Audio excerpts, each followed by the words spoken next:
নির্বাচন আসছে, উনি নির্বাচন করবে নিয়ত করছে। এখন নির্বাচন করবে, বাংলাদেশের মানুষের শতকরা 92 জন লোক মুসলমান। আহা, তুমি কি শুরু করলে এখানে বাবা? শতকরা 92 জন লোক বাংলাদেশে মুসলমান।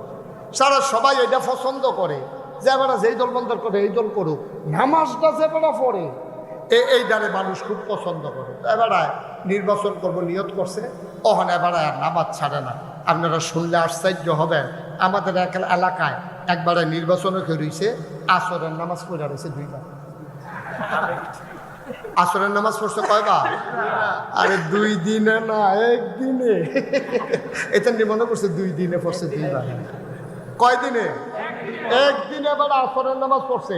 যেতে লগে আসি হেতে আমার লগে কইছে, হুজুর ফরসিম ফাইল ফিরা কইতাম পারতাম, ফরসিম ফাইল ফিরা কইতাম পারাম হুজুর, আমি মিশা কথা কই কিন্তু এই ব্যাপারে মিশা কথা কইতাম না। হাতে আমার কয় আমি অনেক মিশা কথা কই কিন্তু হুজুর এই ব্যাপারে আমি মিশা কথা কইতাম না, ফরসিম ফাইল ফিরা কইতাম পারাম। এবার 2 বার আসরের নামাজ পড়ছে। আমি কখনো কখনো পড়ছে, আমরা ফাঁসের গ্রামও পড়ছে, আমরা গ্রামও আইয়া পড়ছে। আমি তোমার হলে তো হেবারা নির্বাচন করে না, হেবারার বুদ্ধি তোমার তো বেশি দেখি, হেবারা তোমার নেতা। কারণ হেবারা চিন্তা করছে হেতারা দেখবো আমি নামাজ পড়ি, এই গ্রামের তারা দেহা দরকার আছে না, তারপরে আমি দুমদেরও বুঝে থাকলে সর্বহানো। এবার আর আইতো পারে না, না পারে, এর লেগে একদিন এবার আসরের নামাজ পড়ছে 2 রাকাত।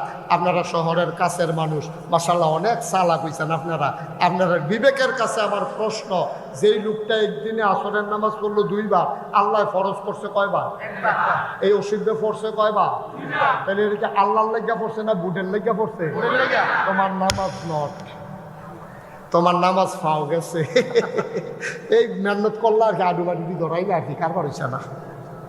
আয় ছেলে আয়, তুমি ওইখানে কি দেখতেছো? ওয়াজ এখানে হেন সাই রুচি করতে তুমি যে কথাটুকুন বলছিলাম খুব খেয়াল, আহা খুব খেয়াল করে শুনে। দুনিয়ার ভিতরে আমাদেরকে যিনি মানুষ বানিয়েছেন তিনি কে? এই আল্লাহ তাবারক ওয়া তাআলা মানুষ বানিয়েছেন। এই আল্লাহর বুদ্ধি মানুষের চাইতে কম না বেশি? তুলনা চলে না, তুলনাহীন। তিনি অসীম জ্ঞানের অধিকারী, যার কোনো সীমা পরিসীমা নেই। তিনি হচ্ছেন সেই জ্ঞানের অধিকারী। এবার বলেন, মানুষ কোন পথে চললে ভালো হবে এটা কি মানুষ জানে না আল্লাহ জানেন?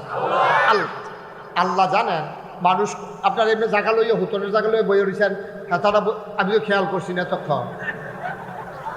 কারবার দেখছ, তাড়াতাড়ি করেন। যে কথাটুকুন বলছিলাম, তা আল্লাহ তাবারক ওয়া তাআলা মানুষ বানিয়েছেন, এটাকে আমরা সবাই একমত।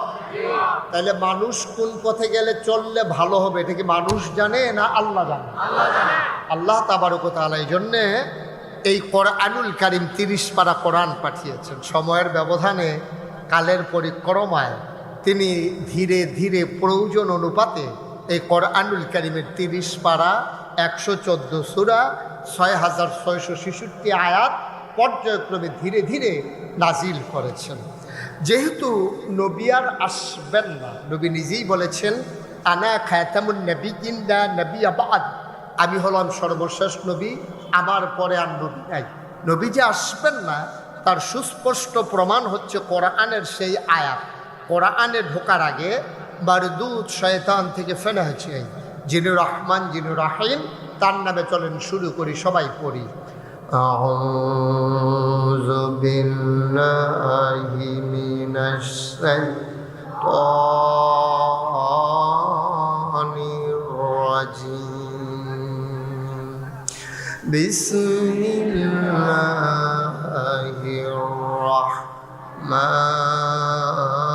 রাহমানির রাহিম। اليوم أكملت لكم دينكم وأتممت عليكم نعمتي ورضيت لكم الإسلام دينا। আল্লাহ রাব্বুল আলামিন তার বন্ধু নবীর মাধ্যমে জানিয়ে দিলেন, দুনিয়ার মানুষ শুনো শুনো শুনো, এই আয়াতটা যখন নাজিল হয়েছে ওই দিনটা ছিল ইয়াউমুল আরাফা, দিনটা ছিল ইয়াউমুল জুমআ, দিনটা ছিল আরাফার দিন, দিনটা ছিল জুমা। এদিন যেদিন এই আলোচনা তিনি করেছিলেন ওই ময়দানটার নাম ছিল আরাফার ময়দান। উপস্থিত লোক সংখ্যা ছিল 1,24,000, মতান্তরে 1,25,000। বলো সুবহানাল্লাহ। 1,25,000 সাহাবার সামনে আল্লাহর নবী একটা ডাক দিলেন। কোনো মাইকের ব্যবস্থা ছিল না, কোনো সাউন্ড সিস্টেম ছিল না। তিনি খোলা মুখে একটা ডাক দিলেন। সাহাবায়ে কেরাম কয়, প্রথম মানুষটা যেমন শুনেছে, একেবারে শেষ মাথায় যে মানুষটা ছিলাম, আমরাও ঠিক হুবহু একরকম আওয়াজ শুনেছি। আল্লাহর নবী ডাকে কয়, শোনো, এই মাত্র আয়াত নাজিল হয়েছে, আল-ইয়াউমা আকমালতু লাকুম দীনাকুম। আজকের এই দিনে আরাফার ময়দানে, ইয়াউমুল জুমআতে, আরাফার দিনে 1,25,000 মানুষের সামনে আকমালতু লাকুম, আমি তোমাদের জন্য পরিপূর্ণ করে দিলাম দীনাকুম, তোমাদের ধর্ম। ওয়া আতমামতু আলাইকুম নিআমাতি, তোমাদের জন্য আমার দেয়া নিয়ামত যথেষ্ট করে দিলাম। ওয়া রাদিতু লাকুমুল ইসলাম দীনা, আর তোমাদের জন্য আল্লাহর পক্ষ থেকে মনোনীত একটা ধর্ম দেওয়া হলো, তার নাম হলো ইসলাম। বলো সুবহানাল্লাহ। তাইলে আমাদের রবকে, দিন কি? নবী মুহাম্মদুর রাসূলুল্লাহ সাল্লাল্লাহু আলাইহি। নবীর নাম শুনলে কি পড়তে হয়? দুই একবার না বারবার, দুই একদিন না প্রতিদিন, দুই এক সপ্তাহ না প্রতি সপ্তাহ, দুই এক মাস না 12 মাস, দুই এক বছর না সারা জীবন আমরা পড়ব সাল্লাল্লাহু আলাইহি ওয়াসাল্লাম। দিন পরিপূর্ণ, নিয়ামত যথেষ্ট, আর পরিপূর্ণ ইসলাম। দিনের নাম হচ্ছে ইসলাম। এই জন্য মাগরিবের পরে, ফজরের পরে আমরা যারা মাসনুন ওজিফা আদায় করি, যে দোয়াগুলো নবীজি শিখিয়ে দিয়েছেন, এর ভিতরে একটা দোয়া আছে, রাদিতু বিল্লাহি রাব্বাও ওয়া বিল ইসলামি দীনাও ওয়া বিমুহাম্মাদিন সাল্লাল্লাহু আলাইহি ওয়াসাল্লাম নাবিয়্যাও ওয়া রাসূলা। সুবহানাল্লাহ বলবেন না?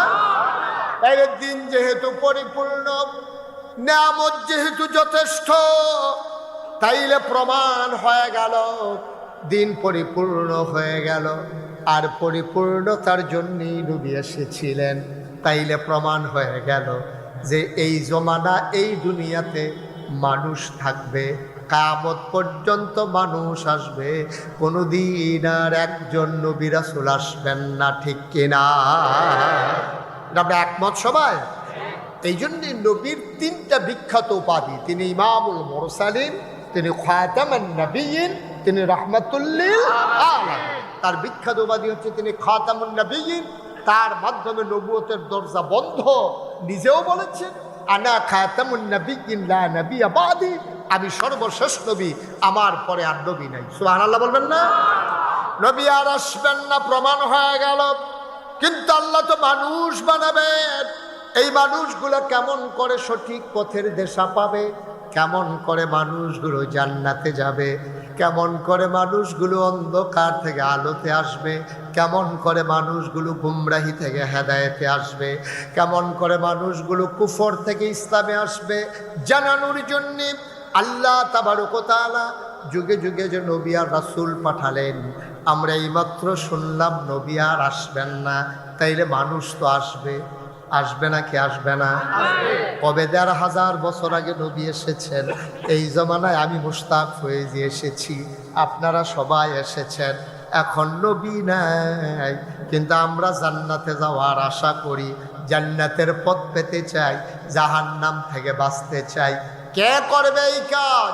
নবীর ইন্তেকালের আগে আল্লাহর নবী ঘোষণা দিয়ে দিলেন, আল উলামা ওয়ারাসাতুল আম্বিয়া, ওলামায়ে কেরাম নবীর ওয়ারিস।